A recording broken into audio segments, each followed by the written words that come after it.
मित्रों नमस्कार। लक्ष्य क्रैकर चैनल में आप सभी लोगों का स्वागत है।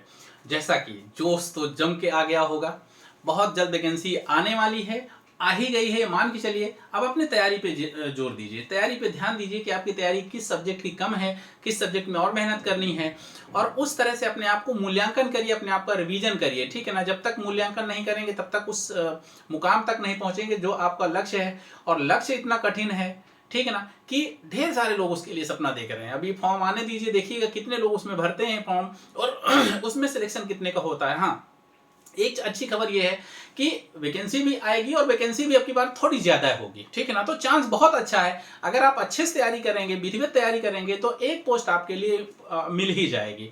ठीक है ना। आज हम लोग बात करेंगे, आपके ढेर सारे मैसेज आते रहते हैं, ढेर सारे मैसेज लगातार पूछे जा रहे हैं कि सर तैयारी करने का क्या तरीका, पढ़ाई का तरीका बता दीजिए, कुछ बुक्स बता दीजिए, क्या बुक लिस्ट होनी चाहिए।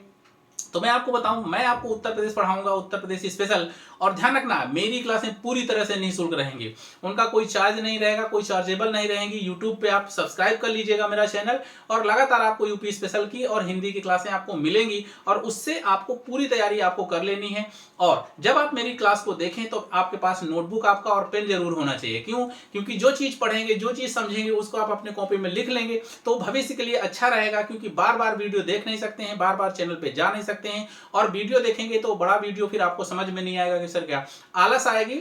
तो इसलिए नोट्स लगातार बनाते चलिएगा। और आज हम लोग बात करेंगे उसी उत्तर प्रदेश की, कि उत्तर प्रदेश में क्वेश्चन जो बनते हैं, पीसीएस में लगभग क्वेश्चन बनते हैं कितने, लगभग क्वेश्चन बनते हैं 8 से 10। ठीक है ना। और यूपी स्पेशल में सॉरी आरओ में यही क्वेश्चन का ग्राफ बन जाता है 15 से 18 क्वेश्चन, या इससे भी थोड़ा सा ज्यादा। तो आपको आज हम जो सब्जेक्ट पढ़ाएंगे, हम तरीका बताएंगे किस तरह से यूपी स्पेशल पढ़ना है, और बहुत इजीली तरीके से। जो आज तक समस्याएं आपके सामने आती रही हैं पढ़ने के बाद, वो आज के बाद नहीं आएंगी। बस तरीका फॉलो कर लीजिएगा, तरीका अपना लीजिएगा, और लगातार जुड़ेंगे, लगातार जो है हमारा वीडियो आप देखते रहेंगे, तैयारी करते रहेंगे तो बहुत अच्छा होगा। आपको हमने पहले बता दिया, उत्तर प्रदेश स्पेशल से कम 15 से 18 क्वेश्चन आपको स्पेशल मिलेंगे पीसीएस और आरओ में। ठीक है ना। तो ध्यान रखिएगा मित्रों, आज हम लोग जो चर्चा करेंगे, जो तरीका अपनाएंगे, वो है उत्तर प्रदेश का। आज हम उत्तर प्रदेश को पढ़ने के पहले बस एक चीज आपको और हम आगाह करना चाहते हैं और बताना चाहते हैं कि उत्तर प्रदेश के लिए मार्केट में तो बहुत सा मटेरियल उपलब्ध है। क्या पढ़ना है, कितना पढ़ना है, वो मैं आपको सबसे पहले बता दूं कि कम से कम मार्केट में इतनी बुक तो आपके पास में है ही है। जो परीक्षावाणी आप लोग पढ़ रहे हैं, ठीक है ना, परीक्षावाणी भी मार्केट में उपलब्ध है, अच्छी बुक आती है। ठीक है ना। उसके बाद उत्तर प्रदेश स्पेशल की बुक आती है घटना चक्र की, इसको भी आप पढ़ रहे होंगे। उसके बाद में लुसेंट की भी बहुत से मित्रों ने लुसेंट की बुक ली होगी उत्तर प्रदेश की, इसको भी पढ़ रहे होंगे। कुछ लोग जो है दृष्टि प्रकाशन की है, इसको भी आप यूपी स्पेशल के लिए पढ़ रहे होंगे। इसके अलावा भी और ढेर सारी बुकें मार्केट में उपलब्ध हैं। लेकिन ध्यान रखना, मैं आपको इसी बुक का पहला ही पेज बताऊं, स्थिति और विस्तार है। ठीक है ना, कि उत्तर प्रदेश का अक्षांशी और देशांतरी विस्तार कितना है, मतलब यहां से लेकर के कितने अक्षांश के बीच में फैला हुआ है और कितने देशांतर के बीच में फैला हुआ है। इसका इन चारों का बुक का मत अलग अलग है, इन चारों में अलग अलग दिया हुआ है। अब सोचिए कि सब चारों में दिया हुआ तो चारों पहली बात तो पढ़ नहीं पाएंगे, और चारों पढ़ नहीं पाएंगे तो फिर इसका सही अंदाजा कैसे लगाएंगे। एक हमारी बुक भी आती है, हमारे चैनल पे आपको फ्री मिलेगी, इसको भी आप डाउनलोड कर सकते हैं, ये भी यूपी का ही नोट्स है। ठीक है। अब ढेर सारे नोट्स, ढेर सारी किताबें हैं, लेकिन आप सोचते हैं कि सर इतना हम कैसे पढ़ पाएंगे, और अगर इस तरह की गलतियां थोड़ी बहुत रहेंगी और वही क्वेश्चन आ गया तो हम उसको सही कैसे करेंगे। तो पहली बात तो जब तक आप कई बुक पढ़ेंगे नहीं तब तक गलतियां समझ में नहीं आएंगी। या तो फिर आपके सामने कोई ऐसा टीचर हो, कोई आपको गाइड करने वाला हो, आपको बताए कि देखिए इस बुक में ये लिखा हुआ है, इस बुक में लिखा है, और कमीशन का आंसर क्या था अगर इसके पहले कोई क्वेश्चन आया हुआ है। तो बहुत ज्यादा मेहनत आपको करने की जरूरत नहीं है, बस ये है कि सही से सही दिशा में मेहनत करने की जरूरत है। आज हम आपको बताएंगे यूपी स्पेशल पढ़ने का तरीका क्या होना चाहिए और किस तरह से आप यूपी स्पेशल को बहुत अच्छे से पढ़ पाएंगे। आज हम जिस उत्तर प्रदेश की चर्चा कर रहे हैं, आज हम जिस उत्तर प्रदेश की चर्चा कर रहे हैं, इस उत्तर प्रदेश की बात अगर करते हैं तो यह उत्तर प्रदेश क्षेत्रफल के मामले में चौथा और जनसंख्या के मामले में पहला स्थान रखता है। ठीक है ना। यह उत्तर पूर्वी गोलार्ध में स्थित है। मेरे शब्द एक एक ध्यान रखिएगा, उत्तर पूर्वी गोलार्ध में, यहां से कर्क रेखा जाती है और यहां से एक आईएसटी गुजरती है जिसे आप इंडियन स्टैंडर्ड टाइम कहते हैं। आईएसटी 82.5 से है, 82.5 डिग्री से है, और ये 23.5 डिग्री, ठीक है, के उत्तर में है। ठीक है। तो अब ये ध्यान रखना है कि ये जो आपका उत्तर प्रदेश है, इसको बहुत क्वेश्चन ऐसे पूछे जाते हैं जिसको बहुत बारीकी से आप याद करेंगे तभी होगा। मैं आपसे पूछ लूं, बहुत से ऐसे मित्र हैं अभी भी जिनको 28 राज्यों के नाम नहीं पता होंगे, या पता भी होंगे तो कंफ्यूजन हो जाएगा। अगर मैं ब्लैंक मैप रख दूं फिर पूछूं कि बताइए भाई ये कौन सा जिला, ये कौन सा स्टेट है या कौन सा राज्य है, थोड़ी सी कंफ्यूजन हो सकती है, ठीक है ना। और आज मैं आपसे दावा के साथ कह सकता हूं कि मेरी सिर्फ एक वीडियो देखिए, एक क्लास लीजिए मेरी, उत्तर प्रदेश के 75 जिले एक बार में याद हो जाएंगे। तरीका मैं बता रहा हूं कैसे याद होना है, कैसे याद करते हैं आप लोग, और क्या गलतियां करते हैं जिससे याद नहीं होता है, ठीक है ना। आज मैं इस यूपी के मैप पे चलता हूं, यूपी का मैप पूरी तरह से ब्लैंक है, ठीक है ना। अब इसको याद करना है पूरे जिले। आप सोचेंगे सर जिले पूरे आते हैं क्या? जिले जब तक आप याद नहीं करेंगे तो एक समस्या आपके सामने बनेगी कि अगर पूछ लिया जाए कि नेपाल बॉर्डर में, आपको पता ही है कि कम से कम 8 जिले, 8 राज्य हैं, ठीक है ना। 8 राज्यों से बाउंड्री लगती है, एक केंद्र शासित प्रदेश है और एक देश है। कई बार क्वेश्चन पूछा गया कि जो 8 राज्य हैं वो उत्तर प्रदेश की बाउंड्री में कौन कौन से हैं, सबसे ज्यादा सीमा किसकी लगती है, सबसे कम सीमा किसकी लगती है, और एक जिले, वो जिला कौन सा है जिसमें कि 4 राज्यों से सीमा बनाता है, और ऐसा कौन सा जिला है जिसकी 3 राज्यों से सीमा लगती है, सबसे छोटा जिला कौन सा है, सबसे बड़ा जिला कौन सा है, नेपाल बॉर्डर में कौन से जिले हैं, उत्तराखंड बॉर्डर में कौन से जिले हैं, या मध्य प्रदेश से किस जिले की सीमा नहीं बनती है या बनती है। कुछ इस तरह से क्वेश्चन बनते हैं। आप लगातार आप उसको घटना चक्र में देखिएगा तो पूर्वावलोकन जब आप पढ़ेंगे उसमें ढेर सारे क्वेश्चन ऐसे मिल जाएंगे जो उत्तर प्रदेश से पूछे जाते हैं। मैं आपको बताऊं कि अगर हम नेपाल की बात करते हैं, ये इधर पूरा का पूरा नेपाल है, नेपाल से 7 जिले, ठीक है ना। ये इधर बिहार है, बिहार से 7 जिले, छत्तीसगढ़, झारखंड से 1 जिला, छत्तीसगढ़ से 1 जिला, मध्य प्रदेश से 11 जिले, राजस्थान से 2 जिले, हरियाणा से 6 जिले और उत्तराखंड से 7 जिले मिलते हैं। दिल्ली से 2 जिले मिलते हैं, ये दिल्ली का है, केंद्र शासित प्रदेश है, इससे 2 जिले मिलते हैं। यहां से क्वेश्चन बहुत पूछा जाता है कि ये जो रेड कलर का दिख रहा है ये है गाजियाबाद, ठीक है ना। क्या गाजियाबाद की सीमा हरियाणा से लगती है? स्पष्ट मैंने इसीलिए इस मैप को लिया है कि गाजियाबाद की सीमा हरियाणा से नहीं लगती है, ठीक है। तो एक चीज यहां पे ध्यान रखना है, ये गाजियाबाद है और साइड में इधर ये पड़ता है हापुड़, उत्तर प्रदेश का सबसे छोटा जिला है। अब ये 75 जिले हैं टोटल, कितने हैं? 75, 18 कमिश्नरियां हैं, 18 मंडल हैं। अब 75 जिले याद कैसे करेंगे? ठीक है, बड़ी समस्या है, कैसे याद करेंगे? और जब तक याद नहीं करेंगे तब तक मैं आपसे कह दूंगा पटना पश्चिम बिहार स्थित है एटा में। अब ढूंढिए एटा कहां पड़ता है, ठीक है ना, कहां पर है, किस बॉर्डर पे है। तो एक बेसिक जो क्लास होती है वो यही होती है। आप चाहे आप वर्ड पढ़ें, ठीक ना, वर्ड ज्योग्राफी पढ़ें, चाहे आप इंडियन ज्योग्राफी पढ़ें, चाहे आप यूपी का स्पेशल पढ़ें, यूपी स्पेशल पढ़ें, सब में, और हिस्ट्री भी पढ़ें तो कोशिश करें मैप लगा लें, बहुत अच्छे से समझ में आएगा। मैं आपको बताऊं कि किस तरह से इन 75 जिलों को याद करेंगे। बस ये है कि ये क्लास मेरी डेमो है, इस क्लास में मैं उतना टाइम आपको नहीं दे सकता, नहीं तो मेरा दावा है 1 घंटे की क्लास में 1 घंटे की क्लास और सारे जिले याद, 75 जिले। आप सोचेंगे सर 75 जिले क्या बेवकूफ बना रहे हैं, बस आपके अंदर वो उत्साह होना चाहिए, गारंटी दे रहा हूं याद हो जाएंगे।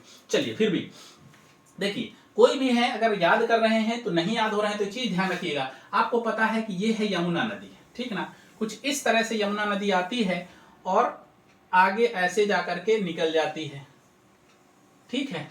ये है बलिया, यहां से गंगा नदी एंट्री करती है और कुछ इस तरह से घूमते फिरते ऐसे आकर के और ये इलाहाबाद में एक होकर के आगे गंगा बन के निकलती है, ठीक है ना। इधर ये यमुना पड़ता है, ये यमुना नदी है और ये गंगा नदी है। अब सोचेंगे सर जिला याद करा रहे हैं, नदियों का क्या योगदान है। मैं आपको बताऊं अधिकतर जिलों की बाउंड्री नदियों से ही बनती है, ठीक है ना। तो पहले हम इन जिलों को याद कर लेंगे, किनारे किनारे पे जो हैं इन जिलों को याद कर लेंगे, उसके बाद में आपके पास वर्कलोड हो जाएगा कम, ठीक है ना। तो इस तरह से ये जिले आपके, मैं आपको पहले ही बता दूं कि ये बहुत आसानी से आपको याद हो जाएंगे और इनके बाद फिर आप अन्य जिलों को याद करिएगा, ठीक है ना। ये लीजिए, ये अभी मैं आपको एक ट्रिक के माध्यम से ये सारे जिले आपको याद करा दूंगा। अब इतना तो पहले से याद हो गया है और बीच में जो बनी हुई हैं नदियां उनको आपको याद करना है, और इनको कैसे आप याद करेंगे थोड़ा सा देख लीजिए, ठीक है ना। ये एक नदी है, ब्लू कलर में मैं इसको कर देता हूं, ठीक ना। ये इसको आप कहते हैं यमुना नदी। ये प्रयागराज में मिल करके गंगा, आगे गंगा बन करके बहती है, ठीक है ना। और ध्यान रखना ये एक गंगा नदी है, ये गंगा नदी आपको पता ही है उत्तराखंड से निकलती है और उत्तराखंड से निकल करके ये प्रयागराज में यमुना से मिलती है और यमुना इसकी सबसे बड़ी सहायक नदी है और आगे गंगा बन के निकलती है। यहां पर पड़ता है बिजनौर, ठीक ना, बिजनौर से प्रवेश करती है और बलिया से बाहर निकल जाती है। तो एक तो यही ट्रिक हो गया। अब देखिए बिजनौर से जो है, बिजनौर से एंट्री करती है और बलिया से आगे निकल जाती है। उसके बाद में यहां पर एक नदी यहां से आती है जिसे आप कहते हैं शारदा, ठीक ना, वो कुछ इस तरह से आती है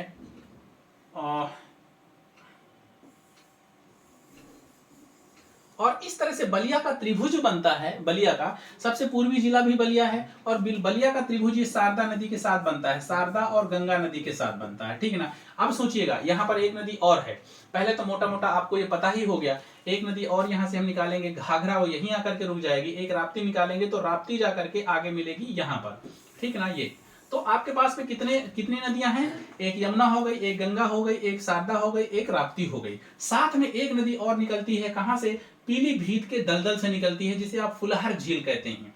यहां से निकलती है और कुछ आगे बढ़ती है इस तरह से लखनऊ का बॉर्डर बनाते हुए, और ये पड़ता है गाजीपुर, ठीक है ना, गाजीपुर। गाजीपुर में गंगा से गोमती मिल जाती है। अब देखिए ट्रिक बन रही है ना।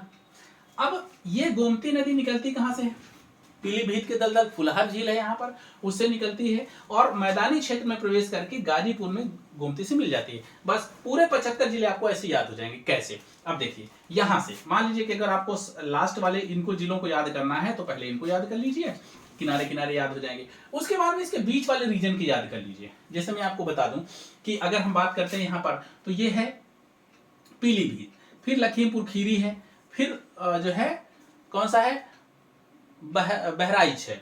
बहराइच के बाद में फिर है श्रावस्ती, फिर है बलरामपुर, फिर है महाराजगंज, सिद्धार्थनगर और फिर है महाराजगंज, ठीक है ना। तो ये कौन कौन से हो गए, आप 2 बार रिवीजन करिए मेरे साथ में, अभी याद हो जाएंगे।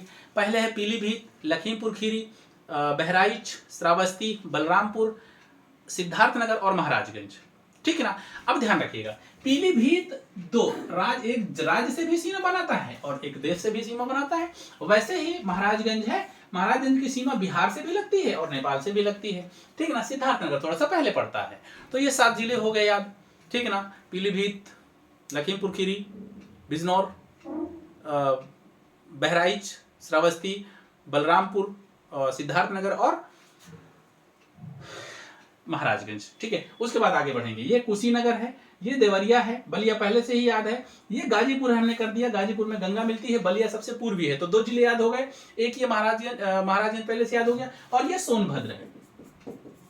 सोनभद्र देखिए, सोनभद्र ऐसा जो है जिला है जिसकी सीमाएं 4 राज्यों से मिलती हैं, बिहार, झारखंड, छत्तीसगढ़, मध्य प्रदेश। ऐसे ही सबसे दक्षिणी जिला ये है और सबसे उत्तरी जिला ये है, इसको कहते हैं सहारनपुर। सहारनपुर में 3 राज्य सीमा बनाते हैं, एक है हिमाचल प्रदेश, एक है उत्तराखंड, एक है हरियाणा। अब ध्यान रखना, क्वेश्चन क्या बनेगा, क्वेश्चन बनेगा उत्तर प्रदेश की बाउंड्री सबसे ज्यादा और सबसे कम किन राज्यों से मिलती है। तो सबसे ज्यादा राज्य हैं 11, मतलब 11 जिले मिलते हैं मध्य प्रदेश से। तो जाहिर बात है यहां से लेकर के कुछ इस तरह से ये सबसे बड़ी बाउंड्री हो गई, मध्य प्रदेश के साथ में मिलती है। और सबसे कम बाउंड्री हो गई, ये यहां पर पड़ता है हिमाचल प्रदेश, ठीक है ना, हिमाचल प्रदेश वहां से लगती है, ठीक है। इस तरह से आप आएंगे तो ये सारे जिले आपको याद हो जाएंगे। सोनभद्र के बाद मिर्जापुर है, मिर्जापुर के बाद इलाहाबाद है, इलाहाबाद के बाद चित्रकूट है, फिर बांदा है, फिर महोबा है, फिर ललितपुर है, फिर झांसी है, फिर जालौन है, फिर इटावा है, फिर आगरा है, फिर मथुरा है, फिर अलीगढ़ है, फिर गौतम बुद्ध नगर या नोएडा है, फिर गाजियाबाद है, फिर बागपत है, फिर शामली है, फिर सहारनपुर है। अब ध्यान रखना, ये जो शामली है सबसे पूर्वी जिला बलिया है और सबसे पश्चिमी जिला क्या है, शामली है, ठीक है ना, ये शामली है, ठीक। तो शामली जिला सबसे पश्चिम में है, पूर्वी में सबसे बलिया है, उत्तर में सबसे सहारनपुर है और दक्षिण में सोनभद्र है। ये तो याद ही हो गया होगा ना। और उसके बाद में ये बाउंड्री वाले जिले आप याद कर लीजिए, ये क्लास क्योंकि बहुत बड़ी हो जाएगी, इसलिए मैं आपको हिंट दे रहा हूं कि जब भी आप कोई भी सब्जेक्ट पढ़ें तो मैप को जरूर लगा के पढ़ें और एक बुक पढ़ें और एक ऑथेंटिक कोई जो है उस तरह का वो कर लें, उसके बाद फिर आप माने कि हाँ ये सही है और अच्छे से। क्योंकि देखिए बेसिक चीजें तो पहले ही है ना। अगर मान लीजिए 1-2 क्वेश्चन गलत भी हो जाते हैं किसी बुक की वजह से, वो परेशान होने की जरूरत नहीं है, क्योंकि 1-2 क्वेश्चन गलत होने से सिलेक्शन नहीं होगा, 10 क्वेश्चन आता हुआ गलत हो जाएगा, उससे सिलेक्शन रुक जाएगा, ठीक है मित्रों, तो ये यूपी स्पेशल का एक शॉर्ट वीडियो था, डेमो वीडियो था। आप चाहें तो हमारी क्लास लाइव ज्वाइन कर सकते हैं। और अगर ये आपको रेगुलर इस तरह के वीडियो आपको यूट्यूब पे चाहिए तो हमारा चैनल सब्सक्राइब और लाइक जरूर करिएगा। अगर कोई सुझाव हो कमेंट दीजिएगा, हम उस पर सुधार करेंगे और लगातार आपको वीडियो मिलते रहेंगे। और समीक्षा अधिकारी का पूरा सफर आप चाहें तो हमारे साथ तय कर सकते हैं। अगली वीडियो तक के लिए हम पुनः एक नया वीडियो लेके आए, तब तक के लिए नमस्कार।